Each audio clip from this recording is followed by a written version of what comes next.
சட்டமன்ற உறுப்பினர் பேசுகிற போது சமூக நீதித்துறை அமைச்சர் இதை சொல்லிட்டாருன்னு சொல்லிட்டு தாங்கள் என்னெல்லாம் செஞ்சோம், அதை செஞ்சோம், எதை செஞ்சோம் பெருசா சொல்லிக்கிட்டே போனார். உண்மையிலேயே அனைத்து சாதியை சேர்ந்தவங்களை அர்ச்சகர் ஆக்கணும் அப்படின்னு அவங்க சொல்றாங்க. அனைத்து சாதியை சார்ந்தவங்களை அர்ச்சகர் ஆக்கினாங்க.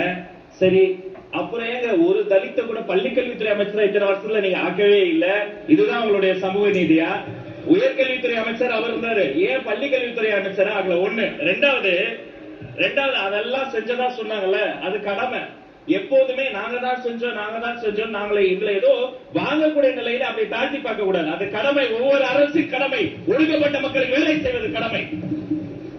3, இவ்வளவும் சொன்னீங்களே, அதே கட்சியில இருந்து எத்தனையோ மூத்த உறுப்பினர்கள் இன்னைக்கு இந்த சமூகத்திலிருந்து, ஒடுக்கப்பட்ட சமூகத்திலிருந்து இத்தனை பேர் வந்துட்டாங்க, இவ்வளவு பேர் வந்துட்டாங்க. நாங்க போட்ட பிச்சைன்னு சொன்னதை மறக்க முடியுமா? யாருக்கும் பிச்சை போட வேண்டிய அவசியம் இல்லை. பாபா சாஹேப் அம்பேத்கர் கொடுத்த உரிமையை நாங்கள் வாழ்ந்து கொண்டிருக்கிறோம். அதனால மதிப்பிற்குரிய உறுப்பினர் பொதுக்கூட்டத்தில் பேசுவதை போல பேசுகிறார்கள். இவரை சொல்லாதீங்க, அவரும் சொல்லுங்க. கருத்தை எதிர்கொள்ளுங்க. நீங்க கொடுத்து வாங்க வேண்டிய நிலைமையில நாங்க இல்ல. எல்லோருக்கும் எல்லாம். இது அம்பேத்கர் எழுதி வைத்த சட்டம். இதை செய்ய வேண்டியது கடமை.